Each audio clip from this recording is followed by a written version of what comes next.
Livro de Jó, capítulo 4.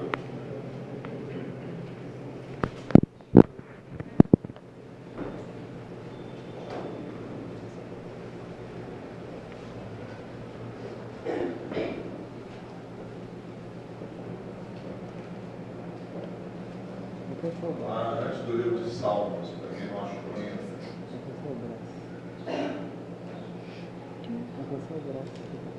Jó 4.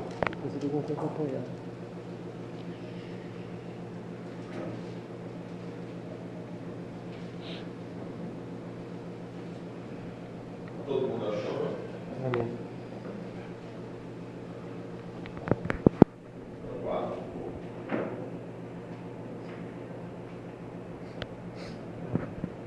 Todos acharam?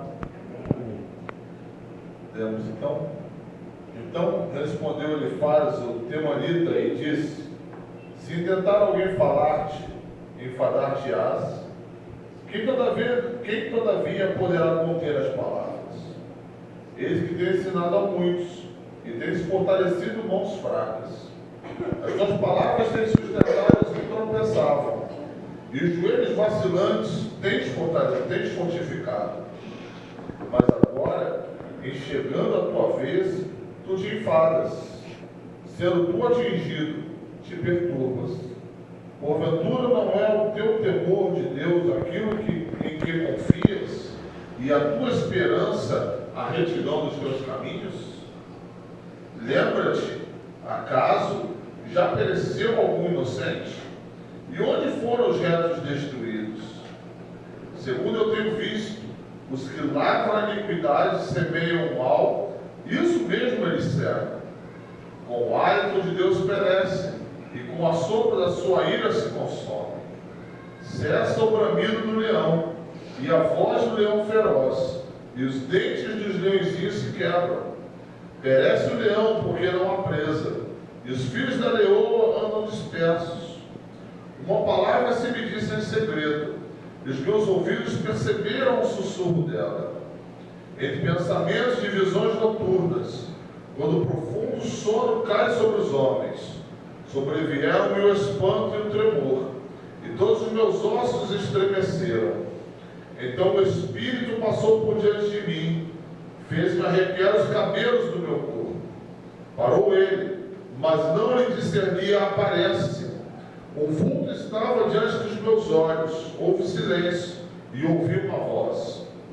Seria porventura o mortal justo diante de Deus? Seria acaso o homem puro diante do seu Criador? Eis que Deus não confia nos seus servos, e aos seus anjos atribui perfeições. Quanto mais aqueles que habitam em casas de barro, cujo fundamento está no pó, e são esmagados como a traça. Nascem de manhã, e à tarde são destruídos. Perecem para sempre, sem que disso se faça caso. Se lhes corta o fim da vida, morrem, e notem a sabedoria. Onde é essa tarde?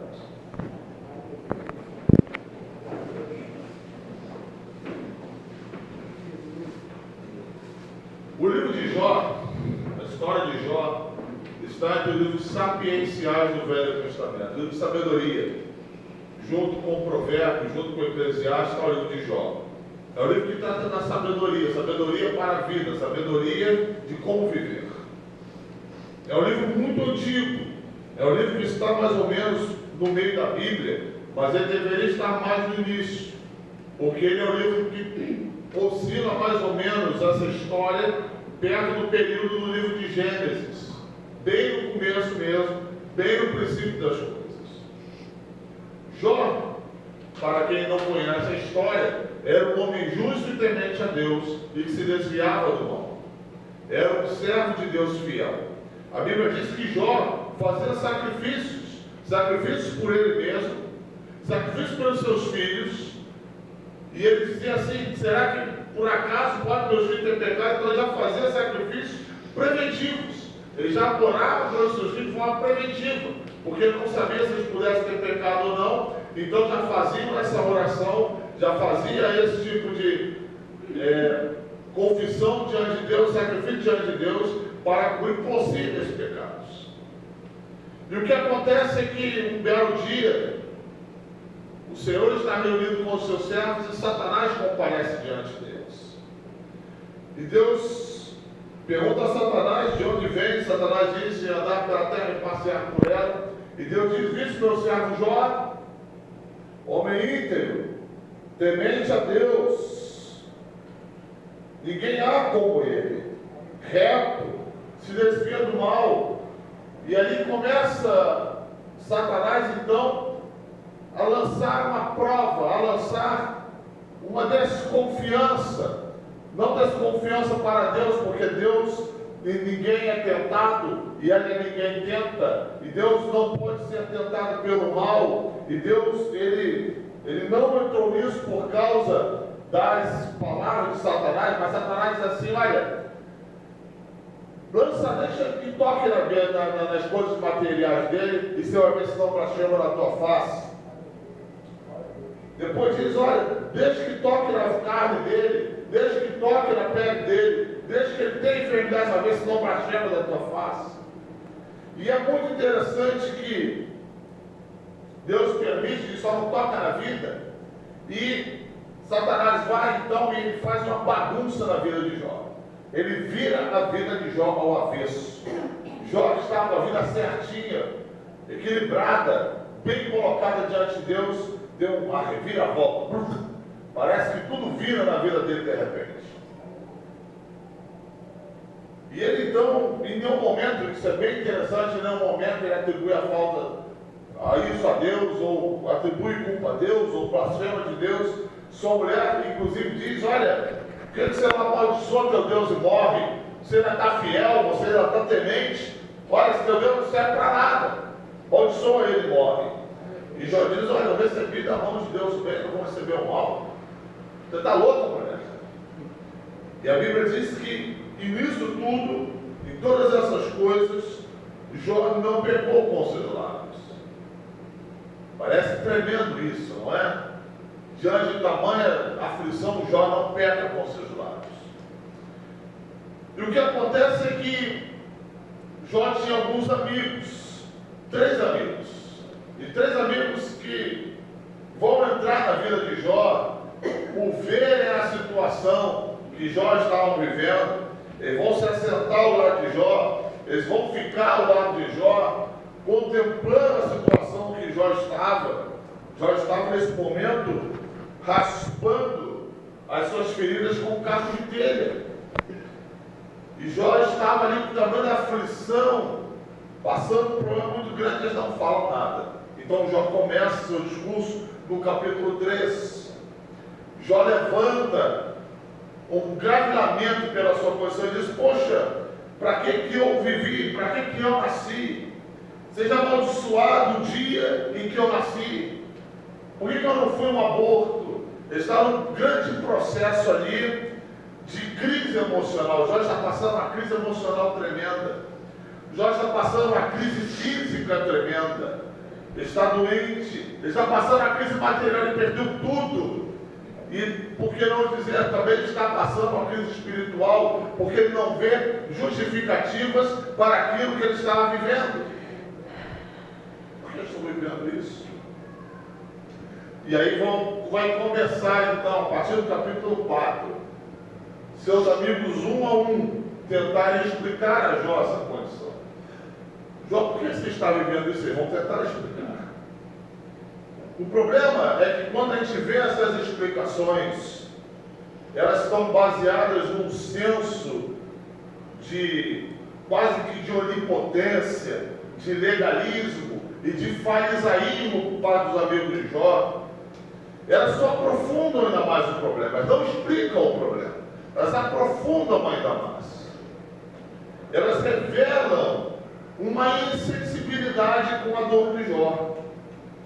Revelam ainda uma má aplicação teológica, uma má aplicação acerca de como Deus age na vida dos homens.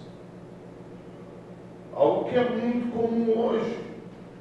Ela revela algo que hoje é praticado, que é o triunfalismo cristão.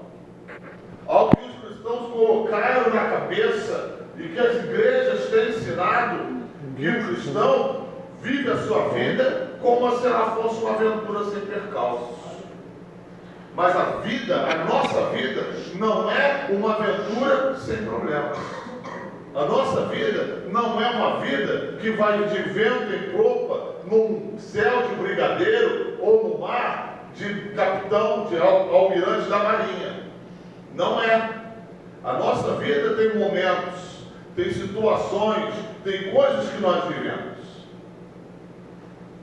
E nós muitas das vezes não entendemos e procuramos explicar.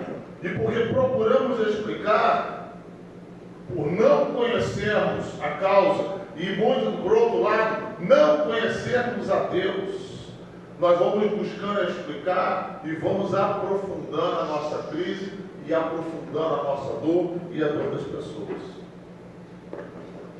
Eu quero abordar contigo nesse capítulo 4 3 erros que ele faz, amigo de Jó, cometeu ao tentar explicar a razão de Jó estar passando por aquilo tudo. O primeiro erro que ele comete, diz que Jó está sofrendo porque ele não tem fé. Talvez te pareça comum. Irmão, você está sofrendo, você está passando um problema, porque você não tem fé. Ou porque você tem pouca fé. Talvez você já tenha ouvido isso. Talvez você já tenha escutado disso de um evangelista, de um pastor, ou de alguém que fala na televisão. Talvez você tenha escutado isso em igrejas. Talvez você tenha escutado isso em congresso. A causa do teu sofrimento, você não tem fé em Deus. Ele vai acusar Jó disso. Lá no versículo 5 e versículo 6, ele diz assim: em chegando a tua vez, tu te enfadas, sendo tu atingido, te perturbas. Porventura não é o temor de Deus aquele em quem confias, e a tua esperança a retidão dos teus caminhos? Em outras palavras, olha só, você não teme a Deus, não é nisso que você confia, você não crê em Deus. Você não está crendo em Deus nessa hora. Essa pergunta é uma pergunta acusativa. Você não está tendo fé em Deus. E a Bíblia mostra que é justamente o contrário. Jó não está sofrendo porque ele não tinha fé em Deus. Muito pelo contrário. Jó era um homem que tinha profunda fé em Deus. E o que nós vemos é que a Bíblia nos mostra é que as pessoas que têm mais fé são aquelas que mais experimentam o sofrimento. Todos os apóstolos, todos eles, com exceção de João, o único, sofreram um martírio. A tradição diz que Pedro foi crucificado de cabeça para baixo numa cruz. Paulo foi degolado, cortaram a cabeça dele na época de Nero, o imperador de Roma. Tomé foi martirizado na África. Todos os apóstolos sofreram martírio. A história da igreja mostra que o sangue dos cristãos que corria do Coliseu de Roma tornavam vermelhos os rios e os afluentes que passavam perto. Os cristãos que eram degolados do Coliseu, que era um alimento de feras, que era um alimento de leões, de tigres, que eram ali martirizados, ou que eram martirizados também por meio de espada. O sangue deles corria. Havia cristãos ali que as vísceras ficavam expostas dias e dias e dias e dias, para ver como é que eles iam morrer, só por diversão. E eram pessoas que tinham profunda fé em Deus, que não negaram a sua fé. O problema é que há muitos especialistas, e os especialistas de plantão, os especialistas em Deus, eles dizem que você tem que confessar positivamente a palavra de Deus, porque isso traz solução, mas confissão positiva nada resolve o teu problema. Não adianta você ler a Bíblia e começar a confessar a Bíblia. Confesse. você é cabeça e não cauda. Confesse, você está por cima e não por baixo. Confesse, tudo pode daquele que fortalece. E você fica como um papagaio, repetindo essas coisas, numa tentativa vazia de mudar a tua situação, de aumentar a tua fé, mas isso te mergulha numa profunda crise. Isso piora o caos espiritual que você está vivendo. Eles dizem: há poder em suas palavras. Mas o problema é que o poder não está nas suas palavras. E substitui a fé em Deus, a confissão positiva, substitui a fé em Deus pela tua habilidade de ter fé em si mesmo. Então, se eu repetir direitinho, se eu decorar direitinho, se eu fizer tudo que o especialista de Deus manda que eu faça, então eu terei uma vida sossegada, nunca experimentarei o mal. Isso é falácia. Isso é mentira. Essas pessoas dizem que você deve decretar, deve exigir, deve reivindicar, deve declarar, deve determinar. Que você não pode dizer: Deus, se for a tua vontade. Porque se você fizer isso, você está destruindo a fé. Só que Jesus nos ensinou a orar. E ao nos ensinar a orar, Ele diz: seja feita a tua vontade, assim na terra como no céu. Aleluia. Glória a Deus. É a vontade de Deus que deve ser feita. E se a vontade de Deus passa por algum momento nós experimentarmos sofrimento, então Deus vai ser glorificado nisso na nossa vida. E é isso que importa para nós cristãos, que Deus seja glorificado na nossa vida, não importa se por meio da gastança ou se por meio do sofrimento, não importa se por meio da alegria ou se por meio do luto. Aleluia. Não importa. A esse movimento, ele pensa que a língua e a mente têm o poder de criar circunstâncias ao nosso redor. Isso é uma parapsicologia evangélica. Glória a Deus. Isso não é Bíblia. Isso não está na Bíblia. O problema é que transformaram o cristianismo hoje numa fé sem a cruz. Não há mais necessidade de sacrificar. O sacrifício que pedem é financeiro. O sacrifício que invocam é o sacrifício do dinheiro, mas não o sacrifício da sua vida na cruz de Cristo. Paulo diz: eu estou crucificado para o mundo e o mundo para mim. Pela vida que agora vivo na fé do Filho de Deus. Nós precisamos ir à cruz e morrer. Não apenas Cristo morreu na cruz por nós, mas a cruz é o imperativo para a nossa vida. A cruz é o nosso caminho. Jesus disse: aquele que quiser vir após mim, negue-se a si mesmo, tome a sua cruz e então siga. Nós precisamos tomar a nossa cruz. Mas o que estão dizendo hoje é que o Evangelho é o caminho para a boa vida. É o Evangelho do não faça nada e ganhe tudo. Esse não é o Evangelho de Jesus. Esse não é o Evangelho que Cristo propôs. Esse Evangelho é uma afronta ao Evangelho de Cristo. Deus, querido, não depende de suas palavras para agir. Deus é e sempre será soberano em todas as coisas. Soberania, para que você saiba, é o atributo pelo qual Deus possui completa autoridade sobre todas as coisas, determinando o fim que Deus deseja dar a elas. O Deus da Bíblia, segundo o salmista Davi, Salmo 115, verso 3, tudo faz como lhe apraz. Tudo faz como lhe apraz. Não há quem diga a ele: faça assim ou faça assado, porque tudo ele faz conforme quer. Nada escapa ao seu controle. Efésios diz que todas as coisas convergem em Jesus. Todas as coisas estão convergindo em Jesus. Então não existe nada que aconteça ou que venha a existir na nossa vida que Cristo não saiba primeiro e não tenha primeiro aprovado. Se nós estamos vivendo uma situação qualquer na nossa vida, Cristo aprovou aquela situação. E se Ele aprovou aquela situação na nossa vida, é para o nosso bem, porque a Bíblia diz que todas as coisas operam juntamente para o bem daqueles que amam a Deus, daqueles que são chamados segundo o seu propósito. Glória a Deus. Todas as coisas. Ele faz, então, está errado na sua primeira tese. O sofrimento de Jó não é porque você não tem fé. O sofrimento na sua vida não é falta de fé. O que você está vivendo, você precisa ter fé em Deus. Todo mundo se pergunta, você precisa crer em Deus. Você precisa ter fé em Deus. E você se pergunta, o que mais eu preciso fazer para crer em Deus? Você já crê em Deus. O fato de você estar vivendo tal situação não é falta de fé. Não é. Não é problema de fé.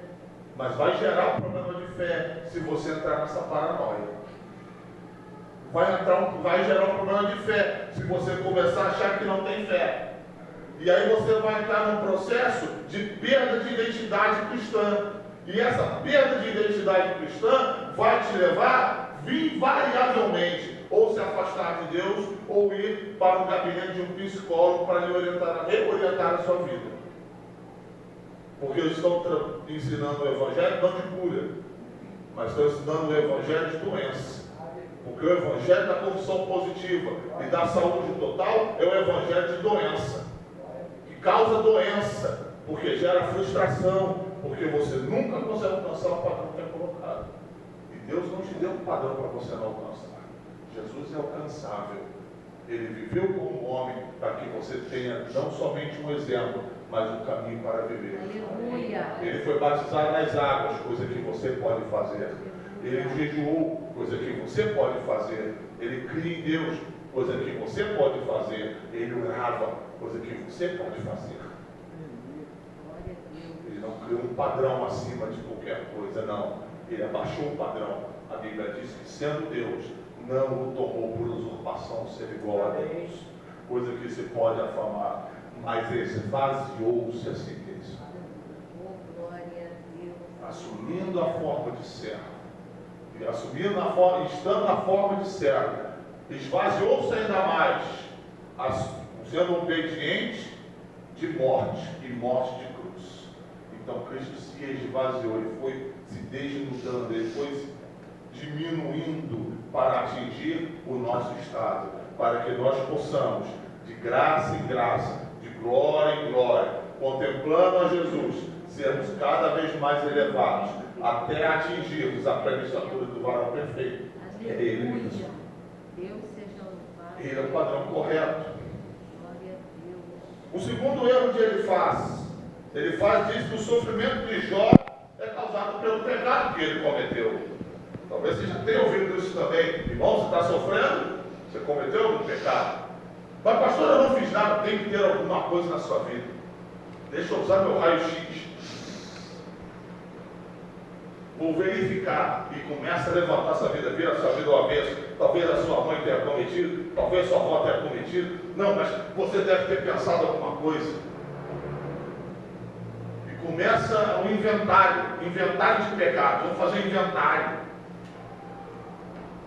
Ele diz assim, diz, conforme tem visto, os que lavram iniquidade e semeiam o mal, serão o mesmo.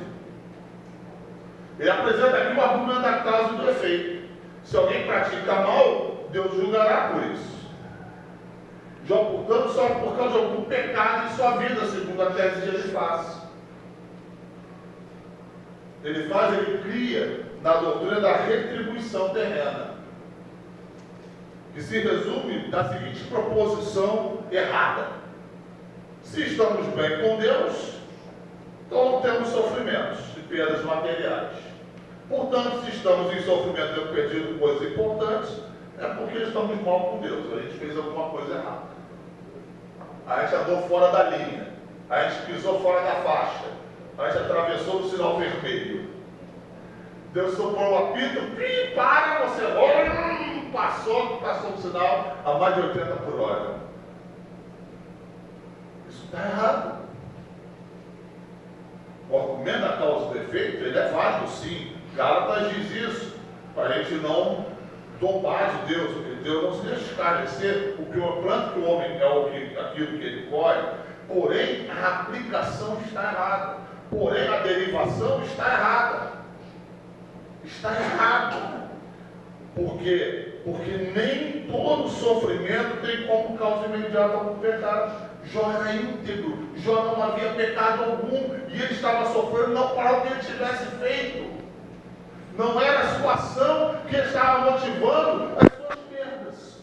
Não era algo que ele tivesse feito que estava motivando o fato de ele ter perdido alguma coisa. Não. Não era. O pecado que nós atribuímos, nós não temos a noção de como atribuí-lo corretamente. Porque tudo nós jogamos ou na conta do pecado ou na conta do diabo. Mas há coisas, irmãos, que fazem parte da nossa relação com Deus.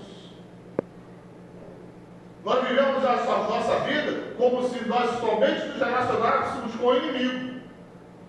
E há uma ênfase hoje no inimigo. E tudo é o inimigo. Mas nossa relação não é com o inimigo. Desde que nós fomos comprados por Cristo na cruz, a nossa relação com o inimigo encerrou-se. Ele não tem nada na nossa vida. Jesus diz: vem aí o príncipe deste mundo que nada tem comigo. Nem eu com ele. Nós não temos nada, não tem dívida. Toda a dívida foi paga na cruz. Toda a maldição foi cancelada na cruz. Os especialistas dizem: tu tem uma maldição hereditária, por isso está sofrendo. Mas eu te digo, na cruz de Cristo, Cristo se fez maldito por nós. Toda a maldição está cancelada pelo sacrifício de Jesus. Aleluia. Toda Glória a maldição. Deus. Lembra dos jovens cegos de nascença? Abra comigo João capítulo 9.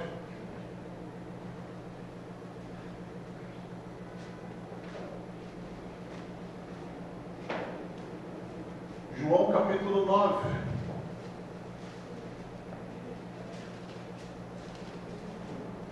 Vamos ler do versículo 1 até o versículo 13. Caminhando Jesus, viu um homem cego de nascença. E os seus discípulos perguntaram: mestre, quem pecou? Este ou seus pais, para que nascesse cego? Respondeu Jesus: nem ele pecou, nem seus pais, mas foi para que se manifestem nele as obras de Deus. Ele estava cego, o cego de nascença, e os discípulos eles criam na mesma tese de Elifaz: alguém tem que ter pecado, alguém tem que ter feito alguma coisa errada, alguém tem que ter atravessado na faixa errada, ou foi ele ou foi os pais. Não tem outra explicação, mas Jesus dá uma explicação, que é a mesma explicação de Jó. Ele nasceu assim, para que nele sejam cumpridas, nele sejam manifestas as obras de Deus. Coisas que passamos, coisas que vivemos, coisas que experimentamos, é manifestação da obra de Deus na nossa vida. Muito do que experimentamos é manifestação da obra de Deus na nossa vida. Para muitos, o Deus da Bíblia é uma divindade pagã, rápido em julgar e condenar, sem nunca dar oportunidade ao arrependimento, sem nunca exercer misericórdia com o pecador. A pessoa vive com uma fé de medo. É o Deus que está de olho, é o Deus que vai consumir, é o Deus que vai arrancar o orelha. Deus julga o pecado? Claro, lógico. Mas Deus, Ele não vive atrás de pecado. Deus não está procurando na sua vida, Deus está olhando para você. Muitos crentes entendem assim: Deus está olhando de binóculo, está olhando para a minha vida e Ele está só esperando. Ele vai cair, ele vai cair, ele vai cair. E quando cair, eu vou arrebentar com ele. Deus não é assim. Deus não é assim. Isso é legalismo. Isso é cultura do medo.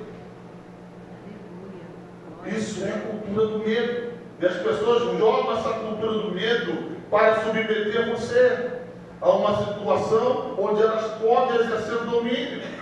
Mas Deus não é assim. Veja comigo Ezequiel capítulo 18.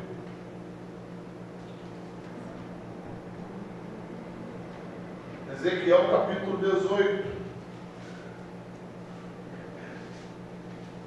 versículo 23.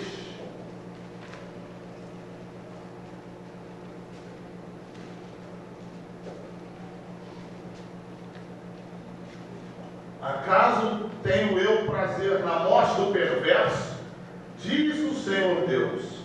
Não desejo eu antes que ele se converta dos seus caminhos e viva? Não tem prazer? Versículo 32. Porque não tenho prazer na morte de ninguém, diz o Senhor Deus. Portanto, convertei-vos e vivei. Deus não tem prazer na morte de ninguém, muito menos da de seus filhos. Glória a Deus. Deus não está procurando falha na sua vida. Muito pelo contrário, Ele colocou dentro de você uma pessoa bendita que se chama Espírito Santo, Aleluia. para poder formar você, moldar você, transformar a sua vida de graça em graça. É o Espírito Santo que escreve as leis de Deus no teu coração. Aleluia. Ezequiel diz: porque vem dias em que farei com a casa de Israel novo pacto. Tirarei o coração de pedra, lhes darei o coração de carne, escreverei sobre esse coração as minhas leis, e viverei com eles, e serei o seu Deus, e eles serão o meu povo. Glória. Nós vivemos essa dispensação, onde Deus tirou o coração de pedra, e está escrevendo em nós, no nosso coração de carne, a sua lei. E Ele está escrevendo isso todo dia, num processo de vai e vem, de ida e vinda, de vamos e levanta, de cai e levanta de novo, de vem eu te ajudo, de vem eu te fortaleço, de vem, não para, segue